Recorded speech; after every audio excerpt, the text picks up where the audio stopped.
After housing brother and sister-in-law for 6 months, Mom demanded I buy them a house because he made up lies that I was hitting on his wife. Instead, I cut the entire family off and never looked back. Hey everyone! Before we jump into today's video, I need your help. We've noticed the channel is losing some traction, and subscribing is one of the best ways you can support us. It's quick, free, and it helps us keep bringing you awesome content. Your support means the world. Let's keep this channel growing together. Thanks so much. Now let's start the video. Hey folks, I never thought I'd be the guy posting one of these "I destroyed my family" stories. But life comes at you fast when your brother and his wife decide your apartment is their free Airbnb and your savings account is their personal slush fund. So here goes. I, 28 male, have always been the fixer in my family, the responsible one, the one who gets his shit together while everyone else is busy making a mess. But even fixers have a breaking point, and boy, did I reach mine. Before I dive into the nuclear explosion that was the grand finale, you need to understand the messed up dynamic that created this whole situation. My mom Diane had me when she was 19, and my brother Zach came along 3 years later. Our dad stuck around just long enough for me to have a few hazy memories of him before he dipped out when I was 5. Zach was barely 2. From day one, Mom made it clear who her favorite was. Maybe it was because Zach looked more like Dad, or maybe it was because he was the baby. But whatever the reason, the golden child treatment was real. When I was 7, I got straight A's on my report card except for 1 B+ in art class. Mom just frowned and asked why I couldn't do better. That same year, Zach got held back in kindergarten, and she threw him an "it's not your fault" party with ice cream and presents. No joke. Mom worked 2 jobs to keep us afloat, but still managed to make it to all of Zach's Little League games. My chess tournament finals? Sorry, honey, I have to work. This shit happened so often I stopped telling her about my activities altogether. By the time I hit high school, I was basically raising myself. I got a job at 15 working at a local computer repair shop, saved every penny, and mapped out my escape plan. Meanwhile, Zach was failing most of his classes, but was the star of the football team, so nobody cared. Mom was on her 3rd husband by then, some dude named Keith who was cool enough, but mostly just stayed out of our way. I moved out at 18, put myself through community college while working full-time, then transferred to state for my degree in computer engineering. 4 years of busting my butt, living off ramen, and working night shifts. But I did it. No help from Mom, no family loans, just pure grit. Zach? He got a football scholarship to some no-name college, partied his way through 1 semester, lost the scholarship, and moved back home. By the time I was 24 with a solid career as a network engineer, he was 21 and had cycled through 3 different minimum wage jobs, never lasting more than a few months at each. Mom divorced Keith when I was 22 and married a new guy about a year later. I'll call him Frank. Frank's actually a decent guy. He runs his own construction business, keeps to himself, and tries to keep things peaceful. But when it comes to Mom, let's just say, he doesn't exactly call the shots. She runs the show, always has. Frank might grumble here and there, but at the end of the day, he folds. 2 years ago, Zach met Amber at some dive bar. She was bartending, he was drinking away his last paycheck. According to the story he tells, it was love at first sight. According to the reality I observed, it was 2 directionless people clinging to each other because nobody else would have them. Amber seemed nice enough when I first met her. Quiet, pretty in that generic Instagram filter kind of way, with this permanent deer in headlights expression. She came from a shitty family situation too. Dad in prison, mom with addiction issues, so I got why she latched onto Zach. In her world, a dude who occasionally held down a job and didn't hit her was probably a catch. They dated for all of 3 months before getting hitched in Vegas. No planning, no savings, no jobs, no fracking clue. Just vibes and promises. Mom cried tears of joy like he'd just won a Nobel Prize. I gave them a $200 gift card to Target and my sincere wishes that they'd prove me wrong about their future. For the first year of their marriage, they bounced between Mom's place and Amber's friend's couch. Zach worked as a bartender for a few months, then got fired for giving free drinks to his buddies. Amber had some online gig selling leggings in one of those pyramid schemes, but was always just about to hit it big, despite being in the red every month. I kept my distance during this time. I had my own life. Good job, decent apartment, actual adult responsibilities. I'd see them at the occasional family dinner, where Zach would brag about his latest business idea, selling custom sneakers, starting a YouTube channel, flipping houses with no money down, while Mom nodded along like he was the next Elon Musk. Then came the day that would eventually lead to my villain origin story. It was a Tuesday evening in November. I had just gotten home from a 10-hour workday, kicked off my shoes, and was about to order some Thai food when the doorbell rang. I wasn't expecting anyone, so I checked the peephole. There stood Zach and Amber, looking like they'd just been caught in the rain, despite it being a clear night. Zach had this forced grin that I knew all too well. The, I need something, but I'm gonna act casual smile. I sighed and opened the door. Hey, bro, Zach boomed, arms open wide like we were long-lost brothers, reuniting after years apart. We had seen each other at Mom's birthday dinner 3 weeks earlier. Looking good, man. Those protein shakes working out for you? I hadn't changed my diet or workout routine in years. This was classic Zach bullshit. Always start with flattery. What's up, Zach? I asked, not inviting them in yet. Everything okay? Amber stood slightly behind him, clutching her purse with white knuckles. She offered a weak smile but said nothing. Yeah, everything's great, Zach said, rocking on his heels. So listen, we were in the neighborhood and thought we'd stop by to catch up. It's been way too long since we hung out, you know? We live on opposite sides of town, I pointed out, and it's 8:30 on a Tuesday. His smile faltered a bit. Well, yeah, but can we come in for a second? It's kind of cold out here. It was 65 degrees, but I stepped aside and let them in. My apartment wasn't anything fancy. 2 bedrooms, open living, dining area, decent kitchen, but it was clean, paid for, and mine. I saw Amber's eyes widen slightly as they entered, taking in the big TV, the gaming setup, the actual matching furniture. Nice place, bro, Zach said, immediately flopping onto my couch. You're really killing it, huh? I just nodded and sat in the armchair across from them. So what's going on? For real this time. Zach and Amber exchanged a look. Then Zach leaned forward, elbows on his knees, and put on his serious face. Okay, so here's the thing. We're kinda in a tight spot right now. The apartment we were staying at had some issues. Issues? I raised an eyebrow. Yeah, like black mold. Super dangerous. The landlord was a total dick about it too. Wouldn't fix anything. And then he tried to raise our rent by like $200 out of nowhere. I knew that was bullshit. Zach had been crashing at Mom's for the past 3 months, but I let him continue digging his hole. We were gonna go to Mom's, but you know how crowded it is there with Frank's kid visiting, he continued. Another lie. Frank's son lived in Seattle and visited maybe twice a year. So basically, Zach said, reaching over to grab Amber's hand, we were wondering if we could crash here, just for a couple weeks until we find a new place. We're both job hunting, got some really promising leads. I looked at Amber, who hadn't said a word this entire time. Is that right, Amber? Promising job leads? She nodded quickly. Yeah, I have an interview at the mall tomorrow, for the makeup counter. At least she sounded sincere. I should have said no. Every rational part of my brain was screaming, hell no. But there's this fudged up programming that happens when you grow up always being told to take care of your sibling, to be the responsible one. Even when you break free, those hooks are still in you somewhere. Plus, I made the classic mistake of thinking, how bad could a couple weeks be? Fine, I said finally. You can use the spare bedroom. For 2 weeks. But we're gonna have some ground rules. Zach jumped up and pulled me into a bro hug. You're the best, man. Seriously, you won't even know we're here, and we'll help out with everything. Cooking, cleaning, whatever you need. I laid out my rules. No parties, quiet after 10 p.m. Because I wake up early for work, they clean up after themselves, and they actively look for jobs and their own place. They eagerly agreed to everything, acting like I just offered them a winning lottery ticket instead of basic hospitality with conditions. That night, as I listened to them whispering and giggling in the guest room while I tried to sleep, I had this sinking feeling in my gut, but I pushed it away. 2 weeks. I could handle anything for 2 weeks. The first couple of days weren't bad. They kept to themselves, were reasonably quiet, and even washed dishes after using them. Zach spent hours on his phone, supposedly applying for jobs. Amber actually did go to that mall interview, but didn't get the position. She seemed genuinely disappointed. By the end of the first week, small cracks started showing. The bathroom was always wet after they used it. Empty soda cans appeared between couch cushions. My grocery bill suddenly doubled. Still, I tried to be cool about it. They were trying, I told myself. Rome wasn't built in a day. The weekend came, and I mentioned I'd be going to a friend's place to watch the game. Zach immediately invited himself along. Nah, man, it's just Dave and a couple guys from work, I said. So, I like football, and I should meet your friends. He had that same forced grin. Maybe another time, I replied, grabbing my keys. As I left, I caught a glimpse of Zach's face. For a split second, he looked pissed, like really pissed. But when he saw me looking, the smile snapped back into place. No worries, bro. More time for me and the wifey to hunt for apartments online. When I got home that night, my apartment smelled like weed.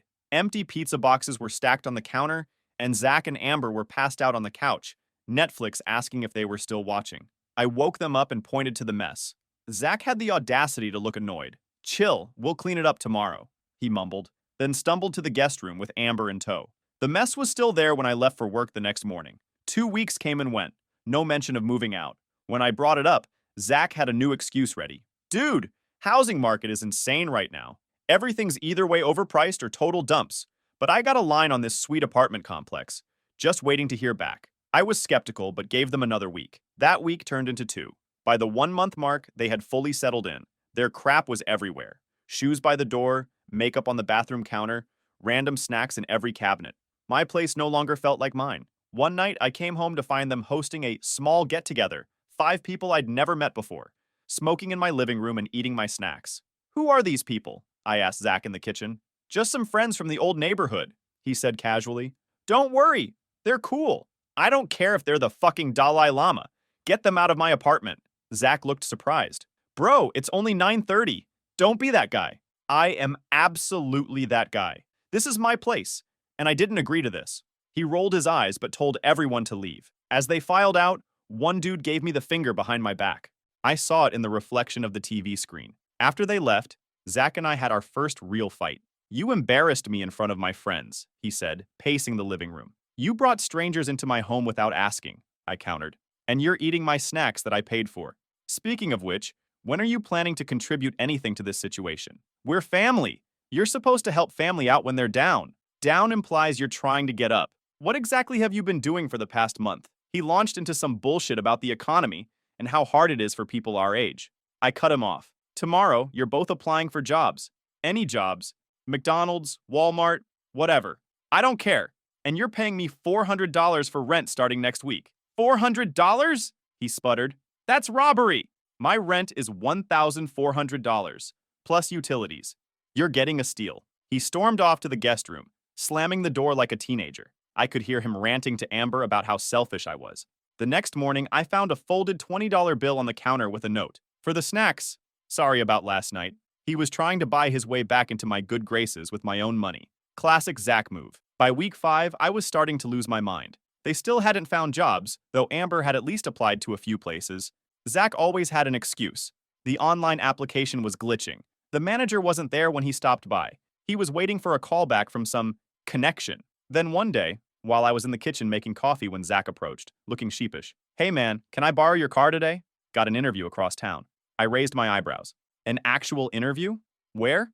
This startup company. Tech stuff. Right up my alley. Zach couldn't tell the difference between a USB port and a headphone jack. But sure, tech stuff. What's the company called? I asked. He hesitated. Tech Dynamic Solutions. Real cutting-edge place. A quick Google search on my phone showed no such company existed in our city. Try again, I said. He dropped the act. Fine. I need the car to meet this guy about a potential opportunity. It could be big money. What kind of opportunity? I asked. Just business stuff. You wouldn't get it.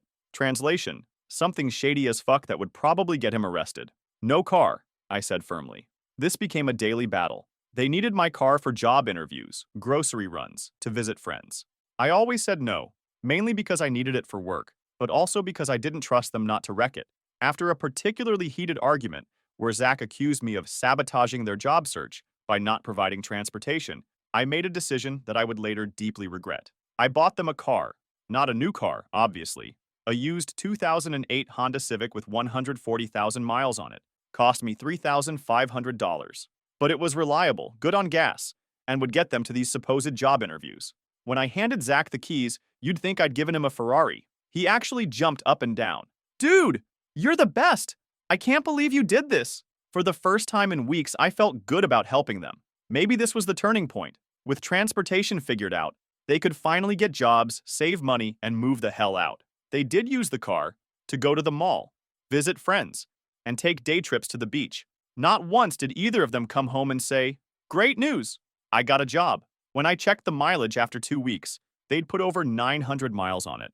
When I asked about all this driving with no jobs to show for it, Zach just shrugged and said they were networking. At this point, I realized I'd been played again. The car wasn't a step toward independence. It was just another handout. But little did I know, giving them wheels would lead to something even more twisted than financial exploitation. Because somewhere around the 3-month mark, things took a weird turn. I started noticing Zach watching me whenever I interacted with Amber. At first, it was just glances, but it quickly became more obvious. One evening, I asked Amber if she wanted some coffee while I was making some for myself. Before she could answer, Zach jumped in. She doesn't drink coffee this late. It keeps her up. I looked at Amber. You had coffee after dinner at Mom's place last month. She opened her mouth to respond, but Zach cut her off again. She's trying to cut back. Caffeine makes her anxious. The weirdness escalated from there. If I was in the kitchen when Amber came in, Zach would suddenly appear. If I was watching TV and Amber sat on the other end of the couch, Zach would squeeze between us or call her away for something important. One day I came home from work and found Amber alone in the kitchen. She was making a sandwich and seemed startled when I walked in. Hey, I said, grabbing a water from the fridge. How's the job search going? She relaxed a bit. Not great. I had a phone interview for a receptionist position, but they wanted someone with more experience. Keep trying. Something will come up. We chatted for a few minutes about normal stuff. A TV show she was watching, the weather, nothing remotely personal or inappropriate. Then Zach walked in, and the whole vibe changed. His eyes darted between us. He shot me that look I didn't understand and immediately went to Amber, putting his arm around her waist. What are you guys talking about? He asked, his tone casual but his body language tense. Just catching up, I said. Amber was telling me about her job search. Yeah? She should be telling me about that stuff first. Amber looked at the floor. I just shook my head and left the kitchen. Later that night, I overheard them arguing in their room. I saw how you were looking at him, Zach said, his voice low but intense. Are you serious right now? He's your brother, Amber replied, sounding exasperated. Yeah, and he's always finding reasons to talk to you when I'm not around. He asked me about my job search. That's it. I see the way he looks at you, and I see how you act different when he's around. Their voices got quieter after that, but I'd heard enough. This was insane. I wasn't hitting on his wife. I barely even talked to them, unless it was to ask when they'd start pitching in around the house. I felt so suffocated just being around them. I didn't have the energy to hit on anyone. Like, bro, cut me some slack. The paranoia wasn't just about Amber either. Zach started rearranging my furniture without asking, moved my TV to a better angle, took over my desk for his gaming setup. When I called him out, he just shrugged and said, "We live here too, bro." No, you're staying here. Temporarily. There's a huge effing difference. The paranoia escalated. If Amber and I were in the same room for more than 2 minutes, Zach would suddenly appear. He started accidentally walking in whenever I was in the bathroom or changing. Once I caught him going through my phone while I was in the shower. When I confronted him, he just smirked and said, "Just making sure you're not sending my wife any inappropriate texts?" I laughed in his face. "Dude, you need help." "I know what I see," he shot back. "You think I don't notice how you look at her?" I just walked away.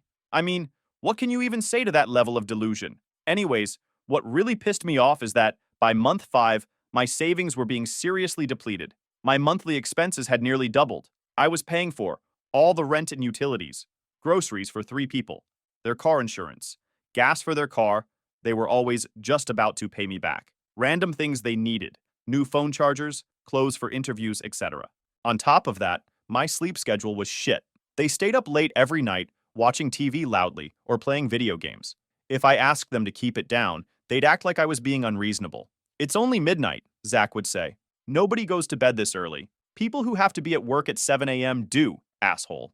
I started documenting everything. Every dollar spent, every broken promise, every midnight argument.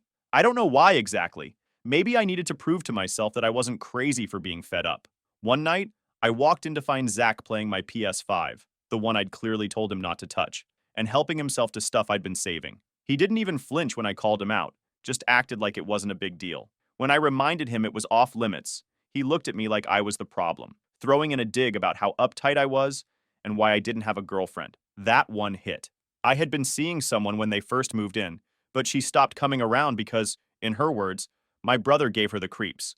I told him to get off the console, and maybe he realized he pushed too far, because he actually handed me the controller. Said he'd replace the bourbon too. He never did. The next day, I installed a lock on my bedroom door.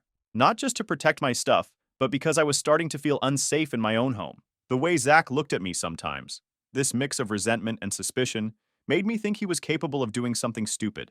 After 6 months of this BS, I was at my breaking point. My savings were drained, I was sleep deprived, and these 2 parasites showed zero appreciation. Then I got a call from my mom, Diane. For context, when Zach first needed a place, I called Mom to see if they could stay with her. She has this nice 4-bedroom house with plenty of space. Mom shut it down real quick. "There's no room," she said. Total lie. She had 2 empty bedrooms. The real reason? She didn't want to spend her money taking care of them. But somehow it was totally fine for me to do it. So mom calls me up, all worked up. We need to talk. Can I come over? She shows up, sits on my couch, drinks my coffee, and has the nerve to start lecturing me. Zach told me what's been going on, she said with this disapproving look. I raised an eyebrow. Oh yeah? And what's that? Don't play dumb. He told me you've been making moves on Amber behind his back. I literally laughed out loud. Are you kidding me right now? This isn't funny. You're tearing their marriage apart. I stared at her, waiting for her to crack a smile or something. But she doubled down. I think the best solution is for you to help them get their own place. Buy them a house. Buy them a what now? A house? They need their own space, away from temptation. That's when it hit me. In her mind, I was the bad guy here. I was supposed to reward my freeloading, paranoid brother by buying him a house because he made up some bullshit about me hitting on his wife, despite the fact that he and Amber had contributed exactly $0 to their own upkeep for half a year. I smiled, that calm smile that people who know me understand means I'm about to go nuclear. You know what? You're right. This situation isn't working anymore. Mom looked relieved. So you'll help them with a down payment? Number. But I've got a better solution. I spent that night planning. First, I called my landlord and explained that I had unwanted guests who wouldn't leave. He assured me that since they weren't on the lease and hadn't established tenancy, never received mail there, never paid rent, I was within my rights to remove them. Then I set up security cameras in the common areas of the apartment. Nothing in the bathrooms or bedrooms, obviously, but the living room, kitchen, and hallway were now monitored, just in case things got ugly. Finally, I took the day off work. No way was I doing this halfway. 7 a.m. sharp, I marched into their room, flipped on the lights, and said, "Get up. Start packing." They were all groggy and confused. Huh? What's happening? Zach mumbled. You're leaving. Going to Mom's, I said. They both laughed, thinking I was messing with them. When they realized I was dead serious, Zach got defensive. We can't just go. Where would we even stay? Already told you, Mom's. She doesn't want us there, he whined. Not my problem, I replied. Maybe ask her to buy you a house. I smiled sweetly. Zach's face dropped. What? Oh, she didn't tell you about our chat? Interesting. Amber looked confused. What's he talking about, Zach? Nothing, he snapped. Then to me, look, we just need a little more time. Time's up. Oh, and by the way, I know about the little story you've been spreading. Really creative, bro. He tried to act all tough, puffing up his chest like he was gonna do something. I just leaned against the doorframe, completely unbothered. Touch me, and I'll have you arrested for assault. Then you can explain to the cops why you're living here rent-free and making up lies about me. We have rights, he yelled. You can't just throw us out. Actually, I can. You're not tenants, you're guests.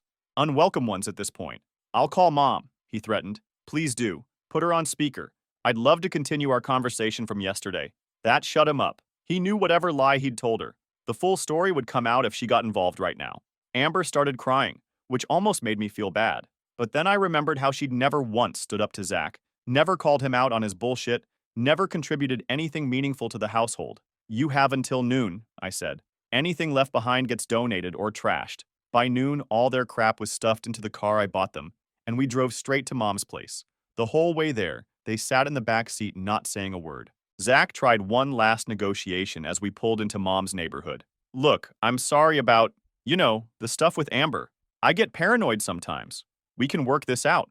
There's nothing to work out, I replied. You made your bed. Now you can lie in it. At Mom's house. When we got to Mom's house, I pulled into the driveway and turned off the car. I gotta bounce, I said. Zach folded his arms. She's not going to let us stay here. I shrugged. Family helps family, right?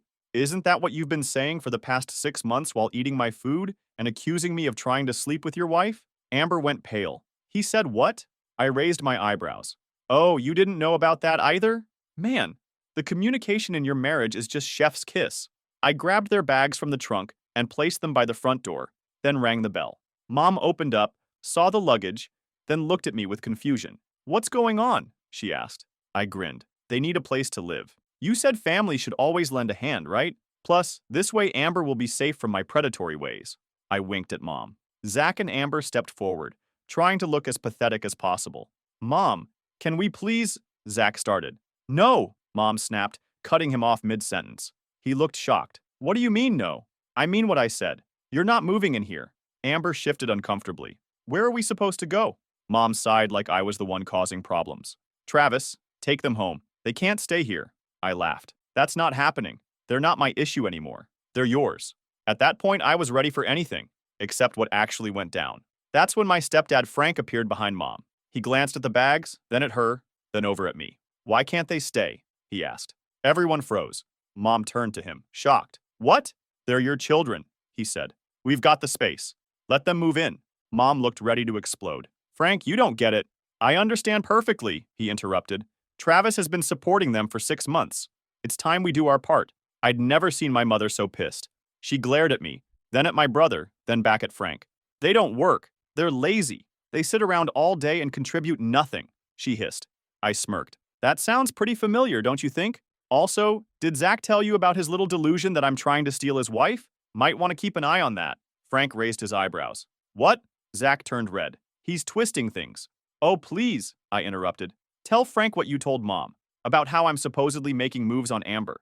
Go ahead. Amber looked at Zach in disbelief. You seriously told your mom that? Frank turned to Zach. You two can stay here, but only if you both find jobs right away. And it sounds like you might need some therapy too, son. Zach looked furious. Amber just looked embarrassed. Mom was practically shaking with rage. I checked my watch. Well, this has been super fun, but I've got shit to do. You know, like working to pay for my own place. As I turned to leave, Mom grabbed my arm. You can't just walk away from this. I calmly removed her hand. Actually, that's exactly what I'm doing. I'm done. What do you mean, done? She demanded. I mean, I'm done with all of you. Zach, who mooched off me for half a year and then made up disgusting lies about me. Amber, who never once stood up to him or contributed anything. And you, who enabled all of it and then had the effing audacity to suggest I buy them a house. Frank looked at Mom. You did what now? Mom sputtered. I didn't mean... Save it. I cut her off. From this moment on, none of you exist to me. Don't call, don't text, don't show up at my place. We're done. Zach stepped forward. Come on, bro, you don't mean that. I've never meant anything more in my life, I said with a smile. Good luck with your new living situation. And Amber? Might want to rethink who you married. Paranoid delusions don't usually get better with time. Mom was practically in tears now. You're tearing this family apart. I laughed. That's rich coming from you. This family was broken long before today. I'm just finally walking away from the wreckage. Frank sighed. Travis, maybe once things cool down. Nope, no cooling down period. No second chances. No reconciliation down the road. I'm not doing this anymore. I looked at each of them one last time. Good luck. I got in my car and drove away without looking back. My phone started blowing up immediately, but I didn't even look at it.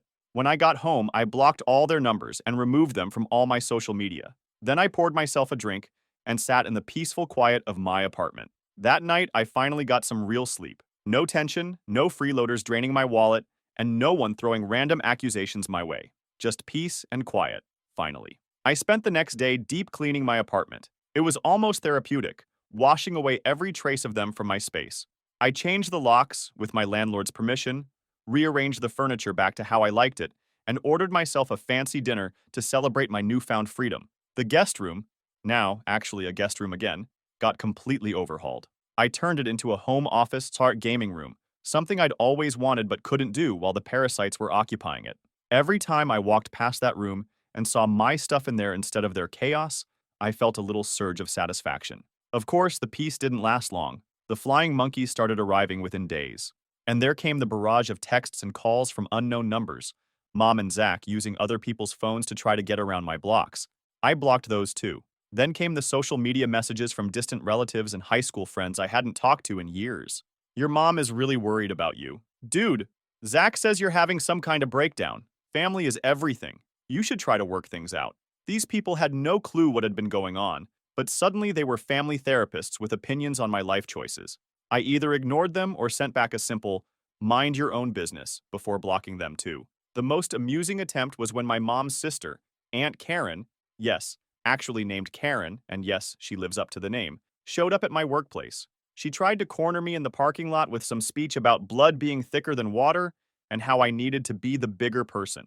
I just laughed and said, I've been the bigger person for 27 years. I'm retired from that position. Then I got in my car and left her standing there. My coworkers noticed the change in me almost immediately. One of them, Dave, commented that I seemed lighter somehow. I hadn't realized how much that situation had been weighing on me until it was gone. About 3 weeks after the cut, I got a call from a number I didn't recognize. Normally I'd ignore it, but something made me pick up. Travis, it's Frank. Don't hang up. I almost did hang up, but something stopped me. What do you want, Frank? Just to talk. 5 minutes of your time. I'm not calling on behalf of your mom or brother. I sighed. 5 minutes. They lasted exactly 3 weeks at our place, he said without preamble. Your mom kicked them out. I couldn't help but laugh. Let me guess. Zach didn't get a job, they trashed the place, and he accused you of having the hots for Amber? Frank was silent for a moment. How did you know? Because that's exactly what they did to me. The paranoia thing is a pattern with him. Yeah, well, it got ugly. He actually tried to swing at me when I told him to start contributing or get out. Your mom sided with him at first, but even she had to admit it was out of hand. They're staying at some extended stay motel now. Your mom's paying for it. And you're telling me this because, Hugh, because you were right about all of it. And I wanted you to know that I see that now. I appreciated Frank's honesty, but it didn't change anything. Thanks for the update, but my decision stands. I'm done with all of them. I respect that, Frank said, but there's one more thing you should know. Your mom's been calling me nonstop asking if you've gotten over your tantrum yet, and if you'll help them again. She's running out of money supporting them.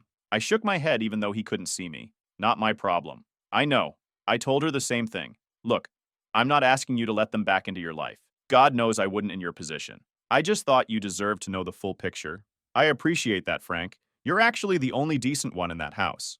Yeah, well, I'm starting to question my own choices these days, he said with a dry laugh. We ended the call on decent terms. I didn't unblock Mom or Zach, but I did save Frank's number, just in case. After that, I just minded my own business, trying to live my life away from the drama. But about a month later, I bumped into Amber while grocery shopping. She was working the register, looking completely drained. We exchanged a few awkward lines, mostly small talk laced with tension. She let it slip they weren't in the motel anymore. My mom had cut them off and now they were living in someone's garage. She apologized, teary-eyed, admitting she should have spoken up about the way they treated me. I didn't dig into it. I asked if she was still with Zach. She was. That told me everything I needed to know. Before I left, she warned me Zach was outside and asked if I could stall for a bit. I didn't want drama, but I also wasn't going to hide, so I walked out. Sure enough, Zach was leaning on my car like he was auditioning for a low-budget revenge movie. He opened with fake casual, tried guilt-tripping me about how cold the garage was, and how Amber's job barely covered anything. I told him maybe it was time he got a job himself. That's when his face changed. You've always been such an arrogant prick, thinking you're better than everyone. Mom's right about you. You never cared about us, only yourself. I laughed. Told him if I only cared about myself, I wouldn't have let them live in my house rent-free or bought them a car. He called the car a piece of junk. I reminded him he was still driving it. He got quiet, fists clenched, probably debating whether to swing. Instead, he just muttered some dramatic threat about me regretting this when Mom's gone. I told him the only thing I regret is not kicking him out sooner and warned him to back off before I got security involved. He finally moved, but not before spitting near my feet. Classy to the very end. As I drove off, I caught him still standing there in my mirror, looking bitter and lost. I felt, not guilt, but maybe disappointment. Could have been different, but he made sure it wasn't. And yeah, it's been 6 months since the cut, and my life has done a complete 180. Without the financial drain of supporting 2 adults, I've managed to save enough for a down payment on a condo. It's smaller than my old apartment, but in a better neighborhood. And, most importantly, it's mine. I've started dating again, too. Her name is Ellie, and she's everything Amber wasn't. Independent, ambitious, with an actual career as a physical therapist. She has her own place, her own car, her own life. When we hang out, it's because we want to, not because either of us needs something from the other. The flying monkeys eventually gave up when they realized I wasn't going to budge. Even Mom stopped trying after the first few months. The only updates I get are occasional texts from Frank, who seems to be rethinking his own relationship with my mother these days. Last I heard, Zach and Amber split up. Zach and Amber. Apparently, his paranoia didn't improve, and after accusing her of cheating with her manager at the grocery store, she finally had enough. She moved back to her hometown to live with a cousin. Zach moved back in with Mom, shocking absolutely no one. Some people never learn, but I did. Best decision I ever made was walking away. My bills are lower, my stress is gone, and for the first time in my life, I'm putting myself first without feeling guilty about it. Sometimes you gotta cut the cancer out completely to heal. No regrets.